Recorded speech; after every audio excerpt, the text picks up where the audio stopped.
smoothly. And tonight there is word also of even more school closures for tomorrow. These are in Virginia. We're talking about Stafford, Spotsylvania, Orange County, and Fredericksburg schools are all closed from tomorrow. Parents, teachers, staffers out there, we want to hear from you guys. What has been the biggest obstacle for restarting the school year? Is it getting kids tested? Is it staffing shortages? Or is it simply the snow? We invite you to weigh in and answer at NBCWashington.com/vote. We're on the eve of marking 1 year since January 6th, but there's also another anniversary this week. D.C.'s top cop was sworn in just 4 days before the insurrection at the Capitol. In an interview you will only see here on News 4, our Mark Segrave sat down with Chief Robert Conte today to talk about January 6th, as well as the record number of murders in D.C. last year.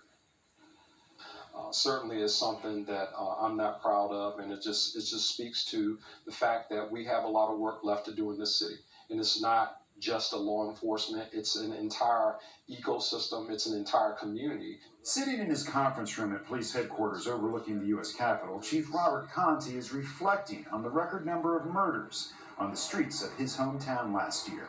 We ended the year with 226 homicides, and as I've said all of last year, one homicide is one too many homicides in any community, especially if it's one of your loved ones. The year prior to that, 198 homicides. It's a lot of people behind just the number. I want the public to know that we are absolutely doing everything that we possibly can to bring these cases to closure. Conte plans to work more closely with federal partners and to expand intelligence gathering as ways to curb the violence. And while the chief isn't proud of the homicide rate, there are things he is proud of, including the efforts at recovering illegal guns. You guys have open minds. And police training.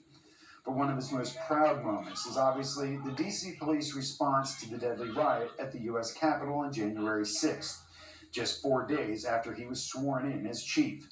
Conte believes it was the D.C. Police Department that saved democracy that day. Oh, absolutely. What would we be doing if they hadn't been there for that day?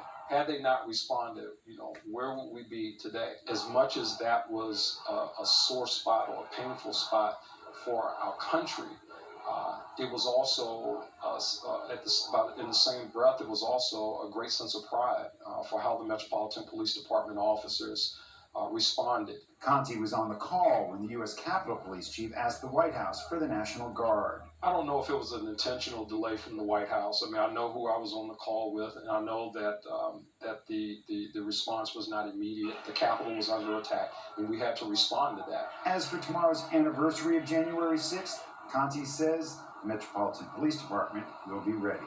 In the district, Mark Segraves, News 4. And when News 4 at 5 continues, the search for the hundreds of people who still have not been found 1 year after the insurrection. NBC's Pete Williams joins us with more on the challenges in tracking them down and prosecuting them.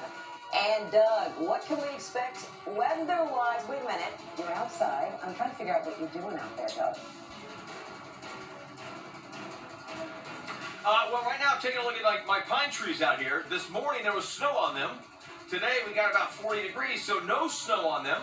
There will be more snow on them tomorrow night. So we'll get that nice white coating again across our area, if you like that kind of thing. We'll talk much more about what to expect. We're going to be in weather alert tomorrow. I'll see you guys back here in a minute. Before you even wake up, we've been working for you. Tracking winter weather that could disrupt your plans. Getting you around trouble spots on the road. Updating